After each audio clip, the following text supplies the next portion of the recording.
하나님 말씀 로마서 4장 9절에서 25절. 좀 본문이 길죠. 그런데도 한 절씩 교도하겠습니다. 어떤 말씀이 있는지, 이 말씀 속에 내게 다가오는 말씀이 뭔지 간절한 마음으로 한 절씩 교도하겠습니다. 로마서 4장 9절에서 25절까지 신약성경 244페이지에서 245페이지. 제가 먼저 순독합니다. 그런즉 이 복이 할례자에게냐 혹은 무할례자에게 더냐 물어 우리가 말하기를 아브라함에게는 그 믿음이 의로 여겨졌다 하노라. 그런즉 그것이 어떻게 여겨졌느냐 할례시나 무할례시나 할례시가 아니요 무할례시니라. 그가 할례의 표를 받은 것은 무할례시의 믿음으로 된 의를 인친 것이니 이는 무할례자로서 믿는 모든 자의 조상이 되어 그들도 의로 여기심을 얻게 하려 하심이라. 또한 할례자의 조상이 되었나니 곧 할례받은 자에게뿐 아니라 우리 조상 아브라함이 무할례시에 가졌던 믿음의 자체를 따르는 자들에게도 그러하니라. 아브라함이나 그 후손에게 세상의 상속자가 되리라고 하신 언약의 율법으로 말미암은 것이 아니요 오직 믿음의 의로 말미암은 것이니라. 만일 율법에 속한 자들이 상속자라면 믿음은 헛되고 약속은 딱이 되었느니라. 율법은 진노를 이루기에 하나니 율법이 없는 곳에는 범법도 없느니라. 그러므로 상속자가 되는 그것이 은혜에 속하기 위하여 믿음으로 되나니 이는 그 약속을 그 모든 후손에게 갖게 하려 하심이라. 율법에 속한 자에게뿐 아니라 아브라함의 믿음에 속한 자에게도 그러하니 아브라함은 우리 모든 사람의 조상이라. 기록된 바 내가 너를 많은 민족의 조상으로 세웠다신 것 같으니 그가 믿은 바 하나님은 죽은 자를 살리시며 없는 것을 있는 것으로 부르시는 이시니라. 아브라함이 바랄 수 없는 주에 바라고 믿었으니 이는 내 후손이 이같으리라 하신 말씀대로 많은 민족의 조상이 되게 하려 하시리라.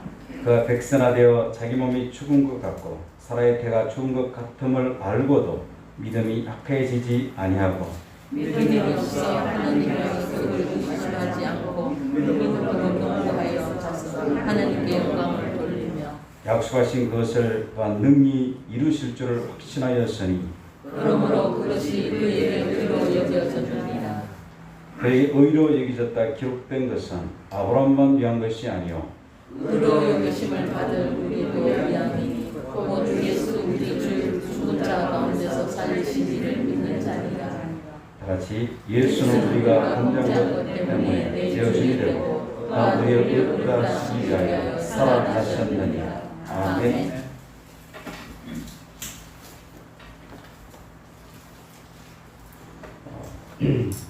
교회력에 보면 5월 23일 성령 강림주, 그렇죠? 성령의 강력한 임재로 하나님의 교회가 태동하는 모습을 보게 됩니다. 성령에 관한 설교로 할 수도 있지만 오늘 본문의 내용이 또한 중요하기 때문에 계속 로마서를 이어서 함께 말씀을 나누고자 하는 것입니다. 오늘 제목이 뭡니까? 무엇이 참된 믿음입니까? 믿음에 대해서 많이 고민할 때가 참 많잖아요. 믿음이 뭔가? 성경에도 믿음에서 말씀을 많이 하고 우리가 설교 시간에도 많이 듣잖아요. 오늘 본문에 보면 믿음의 사람 아브라함이 딱 등장합니다. 그의 믿음을 하나님이 의로 여겼다. 그의 믿음으로 그도 구원받았다. 이 얘기를 하고 있거든요. 그래서 아브라함이 도대체 어떤 믿음을 가졌는가? 아브라함 믿음의 특징이 뭔가? 우리가 왜 믿음이 중요한 겁니까? 로마서 1장 3절 1장에서 3장까지는 인간의 상태를 정확하게 성경은 진단하여 말하고 있죠.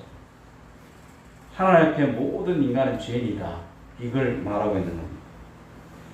그것도 의로움이라곤 하나도 없는 철저한 부패의 상태, 이것을 강조하는 것을 보게 됐죠. 이방인은 두말할 것도 없고 하나님 말씀을 받았다는 유대인들도 똑같이 죄인이다. 요즘 말로 표현하면 도덕권자랄지라도 그것 또한 죄인이다. 이걸 성경은 지적하고 있습니다. 한마디로 절망적인 인간의 부패함을 보여주는 것이죠. 이러한 상태하에 있는 인간들은 나름대로 어떻게 했습니까?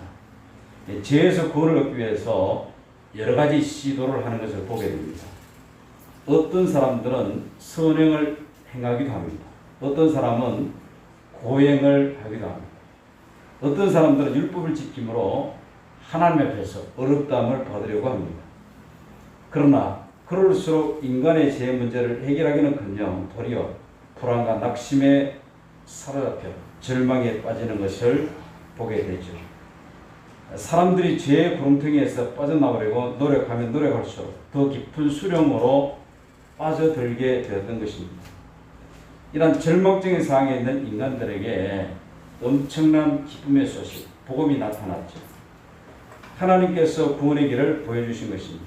로마서 3장 23절에서 24절에 보면 모든 사람이 죄를 범하였으며 계속 우리가 반복해서 듣는 말씀이에요. 모든 사람이 죄를 범하였으며 하나님의 영광에 이르지 못하더니 그런데 그리스도 예수 안에 있는 속량으로 말미암아 하나님의 은혜로 값없이 어렵다 하심을 얻은 자 되었느니라.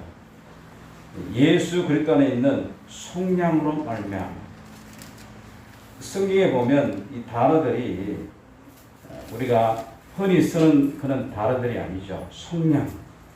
이미 우리가 많이 들었지만 속량이 뭐예요? 부르면 당합니다. 그렇죠. 대가를 지불하고 재산과 동물, 노예를 되찾는 것, 해방시키는 것. 쉽게 말하면 누군가가 내가 노예였는데 대신 대가 지불을 해주는 것. 이게 속량이라는 말이에요. 또 같은 의미, 또 유사한 의미, 같은 의미, 같은 뜻. 이 구속이라는 말이 있죠. 이 구원할 구자에 속자를 속, 자를 써서 대가를 지불하고 구해내는 것. 이 세상적으로 구속시키다 이 말은 뭡니까? 자월구의 묶을속, 행동이나 의사의 자유를 제한하는, 속박하는 것. 그런데 우리가 쓰는 이 구속이라는 말은 속, 대가를 지불하고 구원해 주는 것을 구속이라고 하죠. 결국 속량으로 말미암아 속량으로 예수 그리스도께서 자신이 직접 대가 지불을 하신 겁니다. 그래서 이 복음의 소식을 큰 기쁨의 소식 이렇게 표현하는 것이죠. 하나님께서 독생자 예수 그리스도를 십자가에 피 흘려 죽게 하심으로 누구든지 예수 그리스도를 나의 구주로 믿기만 하면 모든 죄를 사함받고 천국에 들어갈 수 있는 특권을 허락하셨다는 것. 이것보다 빅뉴스가 어디 있단 말인가. 사도 바울은 이러한 이신칭의 원리를 아브라함의 경우를 예로 들어 지금 설명하고 있습니다. 또 이신칭이 좀 어려운 말이잖아요. 한자를 찾아보면 서이자를 씁니다. 그리고 믿을 신, 그리고 이 칭은 뭡니까? 불려지는 칭. 이 오를 의. 그래서 특히 이제 이 말은요. 뭐뭐 때문에 뭐뭐로 말미암아 뭐뭐로 뭐 이런 의미가 있죠. 뭐뭐 까닭에 뭐뭐로 인하여. 그러니까 믿음으로 인하여 어렵다함이 칭해지는 것, 어렵다함으로 불려지는 것. 그래 이신칭이 때로는 이신덕이라고도 합니다. 얻을 덕자를 써서 믿음으로 말미암아 어렵다함을 얻게 되는 것. 이신칭이 이신덕이 뭐 이렇게 신학적 용어를 쓰는 것을 보게 되죠. 아브라함이 바로 하나님으로부터 믿음으로 말미암아 구원을 받았다. 행위로 말미암지 않고 믿음으로 구원받았다. 이 구약의 예를 들면서 바울이 설명하는 것을 보게 됩니다. 그래서 아브라함이 지녔던 이 이신칭이 이 믿음에 어떤 특징이 있었는가? 그걸 우리가 연구하고 묵상함으로써 우리도 아브라함이 가졌던 그 믿음이 정말 필요하구나, 이런 결단을 하게 되는 것이죠. 그래서 아브라함이 가졌던 믿음을 연구함으로 아브라함이 받았던 구원의 원리를 우리가 깊게 깨닫게 되는 겁니다. 우리에게 똑같은 이 적용이 일어나는 것이죠. 그러기 이 시간 이 아브라함이 가졌던 믿음의 특징을 다시 한번 살펴보면서 우리의 믿음을 점검해 보는 것이 중요한 것입니다. 자, 그럼 아브라함의 믿음의 특징은 어떤 것일까요? 아브라함의 믿음은 하나님의 약속하신 말씀대로 믿는 믿음입니다. 하나님이 약속하신 말씀대로 믿는 믿음. 본문 18절에 보니까 여기서 강조되는 것이 뭡니까? 본문 18절에 보면 아브라함이 바랄 수 없는 중에 바라고 믿었으니 이는 내 후손이 이같으리라 하신 말씀대로 많은 민족의 주성이 되게 하려 하심이라. 바로 이는 내 후손이 이같으리라 하신 말씀대로, 즉 아브라함의 믿음은 하나님께서 말씀하신 대로 믿는 믿음이라는 겁니다. 아브라함이 바랄 수 없는 중에 바라고 믿었다라고 했는데 이 말씀은 아브라함이 인간적인 상식으로는 도저히 자녀를 생산할 수 없는 상황에서 내 후손의 하늘의 별같이 번성하리라는 하나님 약속을 믿었다는 겁니다. 이것이 참된 믿음이고 하나님이 기쁘시하는 믿음이라는 것이죠. 말씀대로 믿는 믿음. 이 믿음이 있으면 세상이 감당치 못합니다. 말씀대로 되어지는 믿음. 말씀을 믿는 믿음이죠. 믿음의 본질이 하나님 말씀대로 믿는 믿음이라는 것. 이것이 믿음의 기초입니다. 우리 여기서 분명히 알 수 있는 것은요, 인간의 경험에 근거한 믿음은 얼마나 위험한가를 우리가 알 수 있습니다. 많은 사람들은 이 경험도 중요하다고 생각하죠. 사실 신앙의 경험도 굉장히 중요한 겁니다. 체험도 중요한 겁니다. 그런데 체험에 근거한 믿음, 아니 경험에 근거한 믿음, 그건 좀 위험해요. 말씀에 근거한 믿음은 확고히 세워집니다. 그러나 체험이나 경험에 대한 믿음은 잘못하면 넘어질 수밖에 없는 그런 상황이 초래되는 것을 보게 됐죠. 그래서 우리는 언제나 말씀에 근거한 믿음이 중요합니다. 말씀의 약속에 의한 근거 안에서 우리가 경험도 하고 체험도 하고 그래서 더 큰 확신 속에 살아가는 건 좋은 것이죠. 그런데 말씀 빼고 경험과 체험만을 강조하면 신앙이 흔들리고 문제가 생기는 것을 우리가 보게 된다는 것입니다. 그래서 아브라함은 이 경험을 의지 안 했어요. 만약 경험에 의한 믿음이었으면 어떻게 됩니까? 100세 아들을 낳아 있을 수가 없는 거예요. 주위에 많은 사람들도 100세 아들을 낳는 걸 아브라함은 보지 못합니다. 자신도 100세 아들을 낳아 있을 수 없는 거예요. 이 경험에 대한 믿음이 이렇게 위험하다는 것이죠. 그러나 아브라함이 하나님 약속을 믿을 수 있던 근거는요, 인간의 경험이나 상식이 아니라 약속하신 이가 하나님이시다는 사실, 여기에 근거하는 겁니다. 약속하신 분이 누구인가? 하나님이시기 때문에 약속하신 말씀대로 믿는 믿음이 아브라함에 생겨난 것이죠. 우리가 간혹 이상적인 교회상을 말할 때 이런 말을 하는 것을 보게 됩니다. 상식이 통하는 교회, 분명히 굉장히 좋은 말이죠. 오늘 이 시대에 적합한 말이라고 생각되기도 합니다. 상식이 통하는 교회. 어떤 교회를 보니까 상식에서 완전히 벗어나.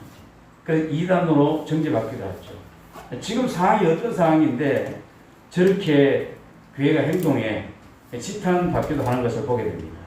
그래서 상식이 통하는 교회, 현대적인 언어이고 우리 굉장히 쫄깃하게, 그렇죠, 뭔가 좀 감각적이고 표현이 좋은 것 같아요.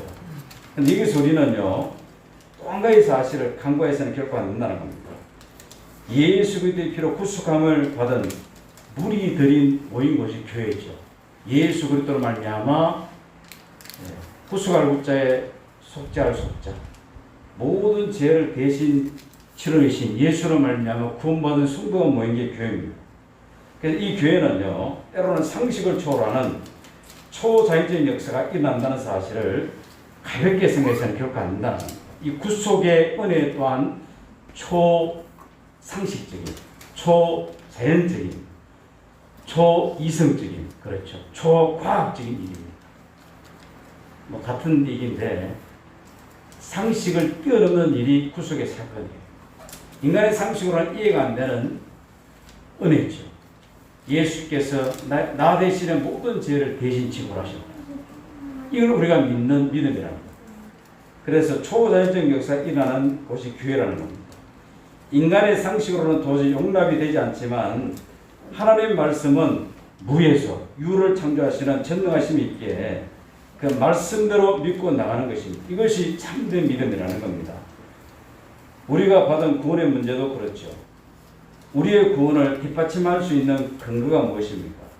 우리가 상식적으로 구원받을 만한 근거가 요한복음 3장 16절에 많은 사람들이 암기할 정도로 굉장히 사랑하는 말씀이죠. 하나님이 세상을 이처럼 사랑하사 독생자를 주셨으니 이는 그를 믿는 자마다 멸망하지 않고 영생을 얻게 하려 하십니다. 그 말씀하신 하나님이 약속의 말씀을 믿기 때문에 우리의 구원이 성립되고 우리의 구원이 확실하다는 겁니다. 우리의 구원뿐만 아니라 생활 문제도 마찬가지입니다. 우리가 살고 있는 이 세상은 자기 관념하여 잠시도 안심하고 살 수 없는 그런 여러 가지 상황이 참 많죠. 생존 자체도 심히 불안한 가운데 살고 있다는 겁니다. 특히 코로나 전국 시대에 사실 코로나가 어떤 사람에게는 심각하게 생명을 위협할 만큼 위협적인 그런 모습도 보입니다. 그런데 어떤 사람들에게는 약간 감기 몸살 기운 정도로 느끼다가 지나가는 경우도 있는 것을 보게 되죠. 그 사람의 어떤 건강 상태에 따라 이렇게 또 다른 것을 보게 됩니다. 그래서 불확실한 것이죠. 이런 것들이 매스컴을 통해서 자꾸 나오니까 불안해하는 것을 보게 됩니다. 그래서 단지 지금까지 경험에는 상식적인 일로서 우리 미래를 진단할 것 같으면 미래가 비관적이다. 앞으로 코로나보다 더 강력한 게 오면 야 정말 큰일 나겠네. 염려 걱정되는 그런 모습을 우리가 보게 되죠. 그럼에도 불구하고 우리의 나가는 길에 낙관적인 결론을 내릴 수 있는 근거가 뭡니까? 하나님의 신실하신 약속에 대한 믿음. 이 믿음 때문에 우리가 낙관론적으로 살 수 있는 것이죠. 사랑하는 성도 여러분, 우리는 하나님 말씀만으로 만족할 줄 아는 믿음을 가져야 됩니다. 하나님 말씀만이 내 영혼을 채우고 하나님 말씀만이 내 영혼을 만족해 하고 하나님 말씀만이 나에게 모든 것을 만족해 하는 은혜가 있다. 하나님 말씀이면 충분하다. 이런 믿음이 우리에게 중요한 것. 사실은요, 말씀 안에 하나님 안에 모든 마무리 있는 것이죠. 그래서 가끔 예수님만으로 나는 충분합니다. 이런 고백들이 터져나오는 이유가 거기에 있는 것이죠. 히브리서 기자가 믿음의 정리를 내린 대로 믿음은 바라는 것들의 실상이요 보이는 것들의 증거이라고 말합니다. 지금 당장에 우리가 바라고 믿는 것들이 나타나지 않는다 할지라도 우리의 눈으로 보기에 만족할 만한 증거가 보이지 않더라도 하나님의 신실하신 약속의 말씀을 믿고 그 말씀대로 순종하는 것, 이렇게 믿는 믿음이 참 믿음이고 하나님께 인정받는 믿음인 것입니다. 오늘 우리 주위에서 이 걱정할 만한 일들이 많이 일어나고 있죠. 교회 안에서도 예수 믿는 성도들 관계 속에서도 그리스도인이라고 하는 사람들 중에서도 걱정할 만한 일들이 많이 있습니다. 예를 들면 하나님의 신실하신 말씀대로 믿고 나가는 것이 아니라 세속 문화의 영향을 받고 있다는 사실이죠. 오늘 각가지의 세속적 문화들이 기독교라는 단어를 쓰고 교회의 침투해 오고 있습니다. 그래서 시대의 흐름상 어쩔 수 없다. 너나 할 것 없이 유행처럼 던지고 있는데 우리라고 유행을 따라가지 않으면 그야말로 왕따가 될 수밖에 없다. 라는 식으로 이 퇴색되어가는 그런 모습을 보게 되죠. 큰 교회들이 다 그렇게 해버리니까 또 중형교회들도 큰 교회를 따라갑니다. 또 개척교회들도 큰 교회 따라가려고 하니 다리가 찢어지는 것이죠. 세속화되어가는 그런 교회 모습을 우리가 보게 됩니다. 우리는 분명히 알아야 합니다. 하나님 말씀대로 믿는 신앙이라면 세속 문화를 그리스도의 문화로 바꿔 변혁시킬 줄 아는 그런 신앙, 무조건 시대적 흐름이나 유행을 따라가지 말고 그 속에서 그리스도인 문화를 창출해내는 그런 능력 있는 그리스도인들, 그 말씀대로 믿는 믿음 안에서 이런 일들이 벌어진다는 겁니다. 하나님 말씀대로만 믿고 하나님 말씀대로만 전하고 하나님 말씀대로만 살면 그 말씀의 능력이 우리의 삶만 변화시키는 것이 아니라 우리의 주위의 환경도 우리의 삶의 영역도 그 말씀이 우리를 변화시키는 겁니다. 그래서 하나님 말씀대로만 믿고 나가면 소망이 있는 겁니다. 왜? 말씀대로 이 말씀하시는 분이 누구인가가 중요한 것이죠. 아브라함이 바로 지금 나에게 말씀하시는 분이 하나님이시다라는 것을 믿었기 때문에 말씀대로 믿는 믿음이 있었다는 겁니다. 왜냐하면 하나님 말씀 자체가 살아있기 때문에. 히브리서 4장 12절에 하나님 말씀을 어떻게 표현하고 있습니까? 살아있고 활력이 있어 자외 날쌘 어떤 것보다 예리하여 혼과 영과 관절 호수를 찔러 쪼개기까지 하며 또 마음의 생각과 뜻을 판단하니 하나님 말씀을 살아있는 말씀이라고 히브리서 기자는 말하고 있습니다. 사도행전 5장 20절에는요 하나님 말씀을 생명의 말씀이라고 표현합니다. 생명의 말씀. 빌립보 2장 16절에도 생명의 말씀을 밝혀 나의 다람쥐를 헛되지 아니하고 수고도 헛되지 않으므로 그리스도인들은 내가 잘할 것이 있게 하려 함이라. 이 생명의 말씀이 뭡니까? 살아있는 말씀이라는 겁니다. 그리고 살리는 말씀이 있죠. 살아있는 이 말씀은 살리는 말씀.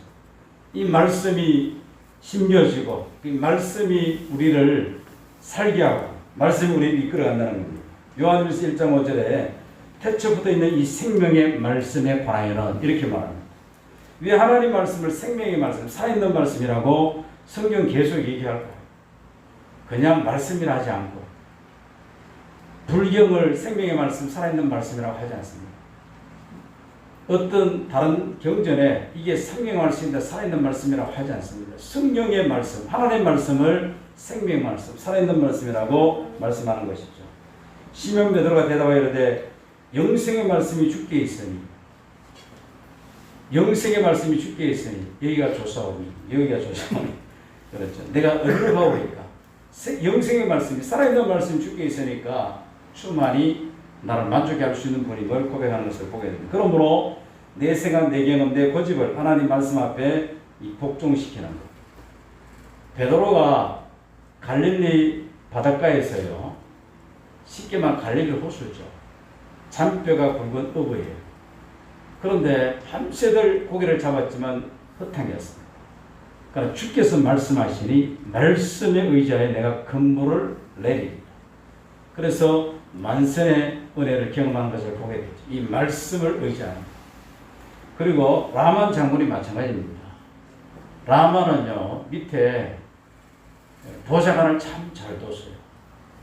라만이 인정됩니다.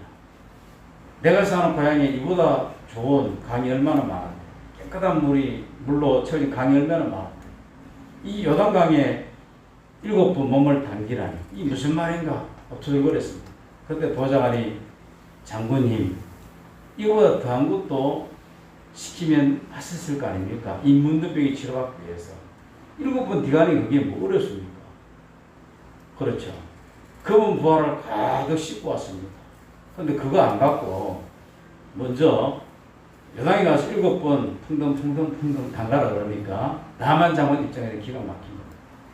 그런데 라만 장군 보좌관이 그거 더한 것도 시켰으면 했을 텐데 그게 뭐 못할 일이 뭐 있습니까? 결국 말씀에 의지하여 했을 때 깨끗하게 치료한 은혜를 경험하는 것을 보게 되죠. 말씀대로의 믿음, 이게 믿음의 기초입니다. 정말 이게 중요한 겁니다. 말씀대로, 이단들도 말씀대로 그래요. 그런데 그들은요, 끼어 맞추기식 말씀, 짜 맞추기식 말씀, 어떤 틀에 딱 놔놓고 그렇게 자꾸 짜 맞춰가는 겁니다. 그리고 부분적으로 이렇게 말씀을 걸러내서 자기들 교리에 맞도록만 맞춰가는 것을 보게 되죠. 그러나 우리는 정말 하나님 말씀, 성경 66권에 하나님 말씀을 믿고 말씀대로 믿는 믿음. 그리고 아브라함의 믿음은요, 의심스러운 환경에서 오히려 확신하는 믿음. 확신하는 믿음. 20절, 21절에 보면 여기서 우리들은 무엇을 알 수 있습니까? 아브라함이 하나님으로부터 많은 민족의 조상이 되려는 약속을 받았지만 현실은 어떻습니까? 정반대로 가는 겁니다. 하나님의 약속이 현실로 이루어질 만한 징조가 눈꽃만큼도 보이지 않는 것입니다. 그야말로 절망적인 상황이었고 이러한 상황에서는 하나님의 약속을 의심할 수밖에 없는 거예요. 오히려 의심하는 것이 당연한 겁니다. 그런데 아브라함은 의심할 만한 상황에서 의심을 하지 않고 오히려 믿음이 더욱 견고해져서 하나님의 약속이 반드시 이룰 것이라는 확신을 갖게 됩니다. 이것이 참된 믿음이고 하나님께 의롭다함을 받는 믿음이라는 거예요. 21절에 다 같이 읽어봅니다. 시작. 약속하신 것을 또한 능히 이루실 줄을 확신하였습니다. 하나님이 약속하신 것을 또한 능히 이루실 줄을 확신하였습니다. 이 말씀에 우리 주목해야 됩니다. 확신하였습니다. 성경의 역본들을 비교해 보면요, 아브라함이 보통으로 확신한 것이 아니고 절대적으로 확신했다는 겁니다. 어떻게 정반대의 상황 가운데서 절대적으로 믿을 수 있는가? 아브라함은 주변 환경을 바라보지 않고 환경을 변화시키는 하나님을 바라봤다는 겁니다. 지금 봐서는요, 희망이 없어요. 상황은 거꾸로 가고 있습니다. 이런 상황에서 무슨 확신을 해? 이렇게 해도 전혀 이상이 없을 정도로 그런 상황이 악화되고 있어요. 그런데 정반대로 가는 상황 속에서도 하나님의 약속의 말씀을 믿고 확신하고 있었습니다. 하나님의 약속을 붙들고 그 확신 속에 있다는 겁니다. 그렇습니다. 참된 믿음은요, 오직 죽은 자를 살리시고 아무것도 없는 것을 있다고 말씀하시고 분명히 안 되는데 된다고 말씀하시는 하나님을 바라보는 겁니다. 이것이 참된 믿음이라는 겁니다. 아브라함의 믿음은 어떤 믿음이었습니까? 죽은 자를 살리시는 하나님이심을 믿는 믿음. 이것은 그가 자기 아들, 자기 외아들인 이삭을 하나님께 드릴 때 가진 믿음이었죠. 그래서 본문 17절에 보니까 17절에 아브라함이 이런 믿음을 가졌구나. 17절 시작. 기록된 바 내가 너를 많은 민족의 조상으로 세웠다 하신 것 같으니 그가 믿는 바 하나님은 죽은 자를 살리시며 없는 것을 있는 것으로 부르시는 이시니라. 히브리서 11장 17절에 19절에 보면 그가 하나님이 능히 이삭을 죽은 자 가운데서 다시 살릴 줄을 생각한지라. 비유컨대 그를 죽은 자 가운데서 도로 받은 것입니다. 아브라함이 이삭을 하나님께 바칠 때 그는 이삭이 설령 죽더라도 하나님 다시 살릴 줄 믿고 자기 아들 이삭의 칼을 대려고 손을 번쩍 들었던 것이죠. 그리고 이삭이 태어나기 전에도 마찬가지입니다. 아브라함의 나이 100세, 하라의 나이 90세. 도저히 이 상황에서 약속의 아들이 태어난다는 것은 불가능해요. 그런데도 약속의 말씀에 대한 확신을 가졌다는 겁니다. 절대적인 확신을 가졌다는 겁니다. 이 믿음이 우리에게 중요하죠. 이삭을 하나님께 번제물로 드릴 때도 마찬가지입니다. 죽은 자를 능히 살리시는 하나님을 믿고 번제단에 이삭을 눕혀놓고 칼을 빼서 이삭을 각을 뜰려고 그러죠. 소나 염소나 양처럼 그렇게 자기 아들을 진짜 각을 떼서 죽이려고 아브라함이 칼을 들어 이제 행동을 개시하려는 찰나에 하나님의 사자가 나타나 아브라함아 이제 네가 정말 나를 경외하는 줄 알았노라. 하나님 참 짓궂은 분이시다.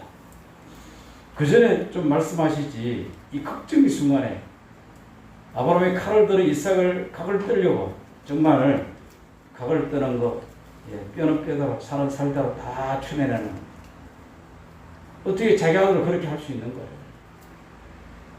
그때 하나님이 나타나신 것이죠. 그때 아브라함이 누린 축복이 뭡니까? 여호와의 이레. 여호와의 산에서 하나님이 준비하신 은혜를 경험하는 것을 보게 됩니다. 믿음의 테스트. 이 테스트를 통과한 아브라함이 하나님께 복을 받는 그런 장면이죠.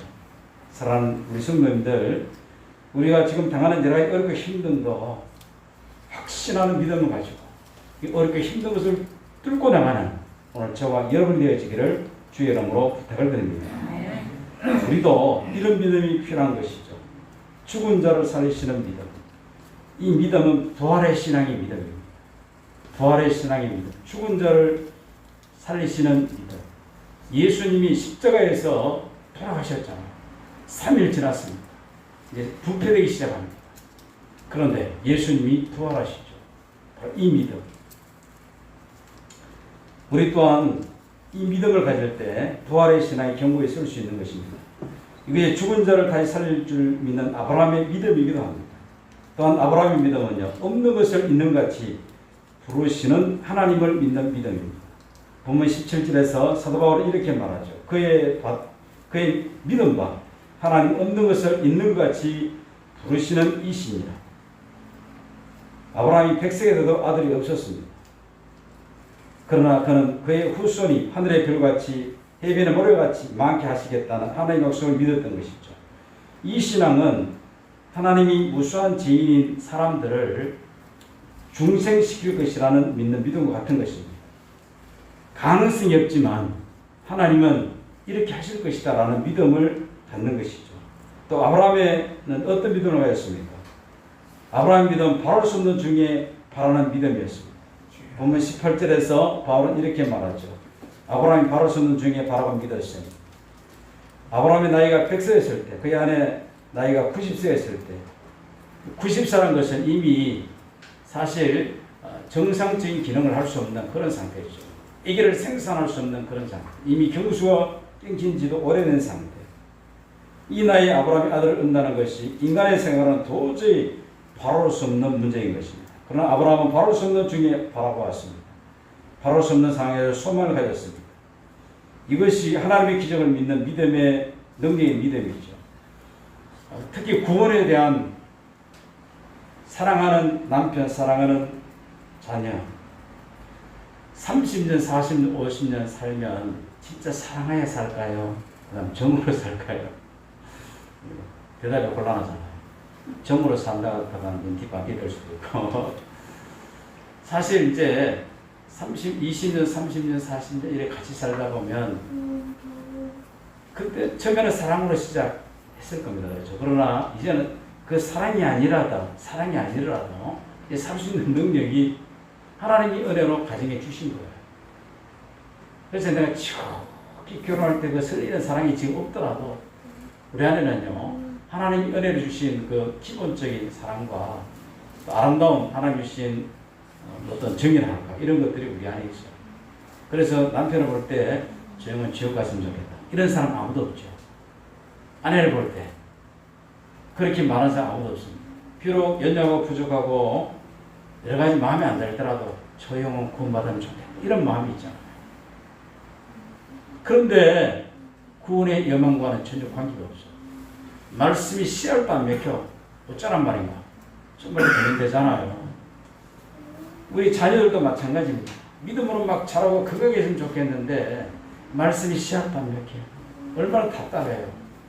그런데 그런 가운데서도 하나님이 하실 것을 확신하는 믿음. 하나님은 반드시 하실 거야. 하신다고 말씀하셔서 그래서 이 믿음을 가지고 계속 기도하고 나가는 거. 그래서 아브라함이요, 이 바랄 수 없는 중에 바라는 것처럼 우리도 지금 바랄 수 없는 그런 상황이에요. 그 구원이. 저 사람 도저히 구원 가능성이 없는 것 같아요. 그런데 바라고 계속 의지하고 하나님 바라보는 겁니다. 이 경제적인 어려움, 육체의 연약함, 그런 가운데서 계속 하나님을 바라보는 거예요. 그러면서 아브라함은 믿음이 약해지지 않는 믿음을 가졌습니다. 19절에 보니까 19절 시작. 그가 백선하되어 자기 몸이 죽은 것 같고 사라의 배가 죽은 것 같음을 알고도 믿음이 약해지지 아니하고, 상이 어려울 줄을 알고도 믿음이 약해지지 아니한다면 그의 믿음은 칭찬 들을 만한 믿음인 것입니다. 상이 어려우니까 믿음이 약해져서 시험에 들어버리면 그 믿음은 보잘것없는 믿음이 되는 것이죠. 믿음이란 하나님과 나 사이의 신뢰의 관계라 말할 수 있습니다. 하나님은 어떤 상황, 어떤 형편, 어떤 경우라도 신뢰하고 믿고 따른다면 그의 믿음은 위대한 믿음이죠. 그러면 우리의 믿음은 믿음의 순절처럼 오늘 본문의 아브라함의 믿음처럼 다니엘의 믿음처럼, 다니엘의 세 친구의 믿음처럼 그리 아니하실지라도, 그럼에도 불구하고 이런 믿음이 우리에게 중요한 것이죠. 이런 면에서 믿음을 정의해 보면요, 믿음은 우리의 시선을 하나님께로 향하는 것입니다. 우리의 구체적인 삶 속에서 언제 어디서나 하나님을 의식하고 사는 것을 의미하는 겁니다. 요셉과 보디발의 아내의 차이점이 뭡니까? 요셉은 언제나 어디서나 하나님을 의식하는 믿음, 하나님을 바라보는 믿음. 그러나 보디발의 아내는 인간을 바라보는 믿음. 시몬 베드로도 풍랑이 있는 바다를 그의 시선이 예수님을 향했을 때는 물 위로 걸어갈 수 있었지만 거세게 몰아치는 풍랑을 바라봤을 때는 바다 속으로 빠져갈 수밖에 없었습니다. 왜 우리들이 염려하고 의심하고 불안하고 안절부절하고 있습니까? 우리의 시선에 하나님을 바라보지 않기 때문에 그런 현상이 나타나는 것이죠. 목사라고 불안해하고 염려하지 않을까요? 아니란 것입니다. 아이고, 목회를 지금 내가 몇 년 했는데 이제 내일 모레 60인데 우리 연세대신 권사님 지사님이 아직 알라죠. 그렇죠. 그런데도 제 입장에서 뭐 내일 모레 60이면 적은 나이는 아니잖아. 해놓은 게 없는 것 같아요. 굉장히 허전하기도 하고, 와, 앞으로 뭐 먹고 살지. 이런 생각하면 답답한 마음이 생길 때가 있어요. 이게 뭡니까? 믿음이 약해지고 있는 것이죠. 근데 아브라함은요, 약해지지 아니하고 이런 표현할 수가 있죠. 계속 하나님의 약속을 붙드는 겁니다. 또 붙드는 겁니다. 또 붙드는 거예요. 신실하심을 믿는 겁니다. 신뢰하는 겁니다. 내 시선을 하나님께 계속 고정시키는 거예요. 그러면 믿음이 업그레이드 되기 시작합니다. 상승하기 시작합니다. 목사님도 가끔 저렇게 슬럼프 빠지는구나. 그래서 위로가 되는 거예요. 우리 인간은. 거기서 거기라는 거. 그러나 차이점이 있다면요, 빨리 하나님께 시선으로 옮기는 거. 이게 이제 차이죠. 믿음이 좀 강한 사람들은 빨리 하나님께 시선을 옮기는 거. 이게 진짜 믿음이죠. 참된 믿음은 인간의 이성으로 합리적인 것들만 행하는 것이 아니라는 겁니다. 사람이 할 수 없는 것을 하나님은 하실 수 있는 말씀을 믿고 나가는 이 믿음. 이러한 믿음을 우리 모두 가지기를 주의 이름으로 부탁을 드립니다. 그런데 우리가 여기서 꼭 기억할 문제가 있다는 사실인데요. 아브라함이 바를 수 없는 중에서도 바라고 믿고 사라의 태에 죽은 것 같음을 알고도 믿음이 약해지거나 믿음이 없어 하나님의 약속을 의심하지 않았다라고 말하고 있는데, 이 부분에서 우리가 막연하게 생각하거나 아브라함이니까 그렇지, 예수님이니까 그렇지, 바울이니까 그렇지 이렇게 생각하지 말고 그 상황으로 한번 들어가 보라는 겁니다. 한마디로 아브라함이 하나님의 약속과 현실 사이에서 얼마나 많은 갈등을 느끼겠는가. 분명히 오늘 본문에 알고도 그랬습니다. 이 알고도라는 것은 갈등이 있다는 거예요. 도저히 가능성이 없는 것을 알고도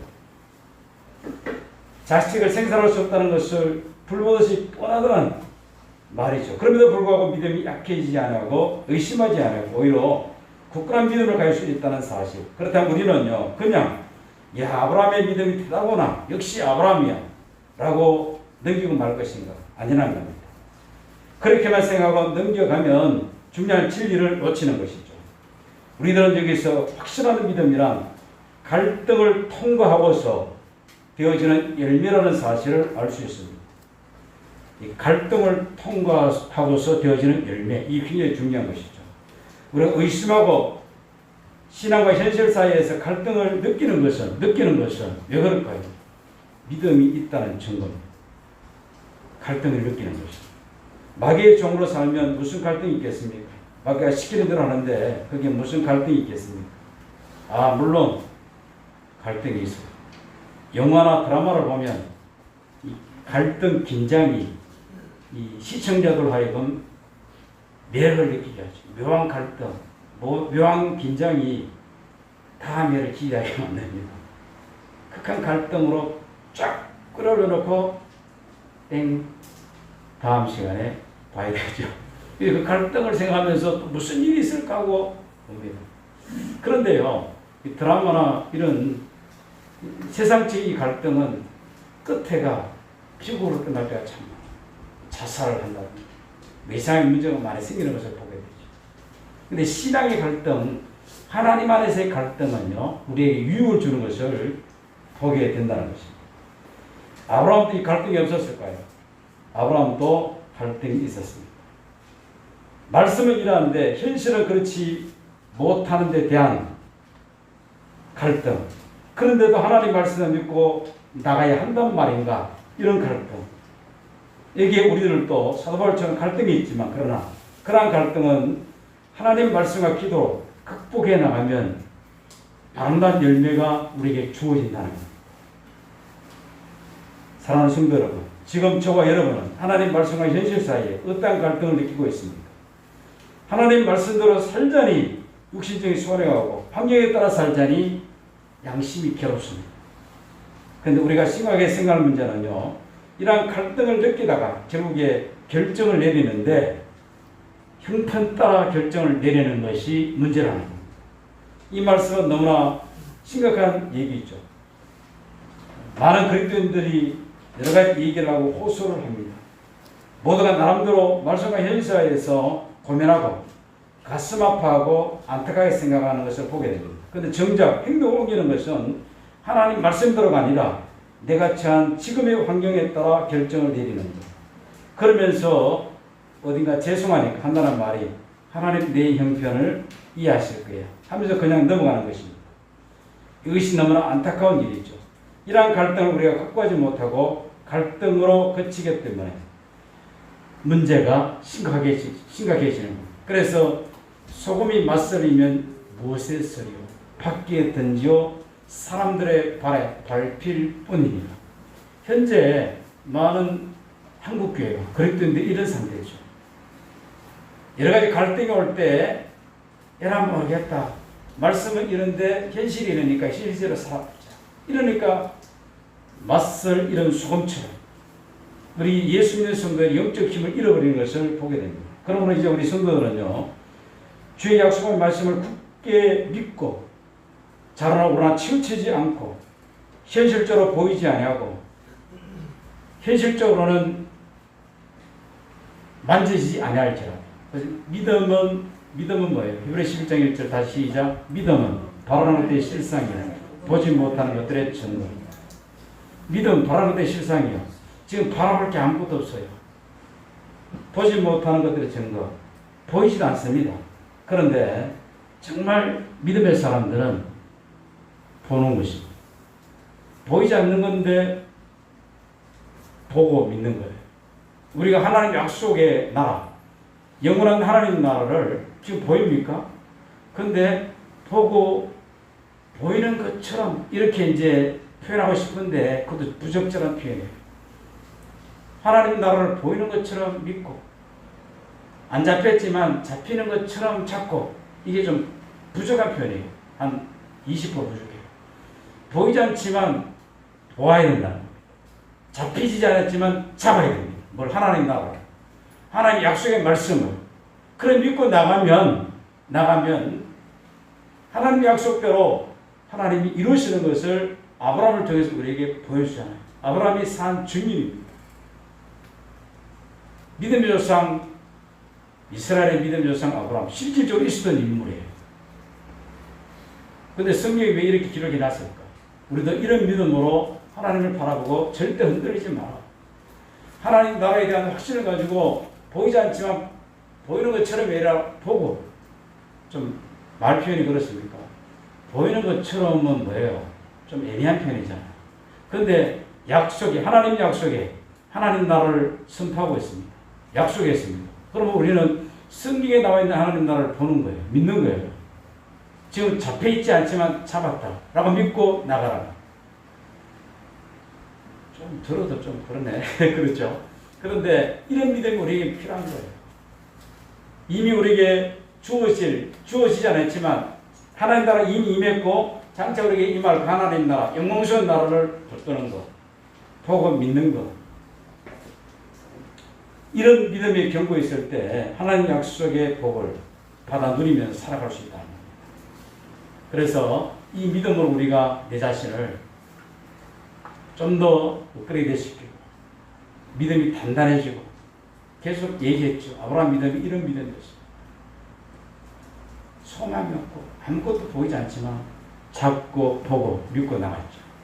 이런 믿음으로 승리하는 우리 모두가 되기를 주의 이름으로 부탁을 드립니다.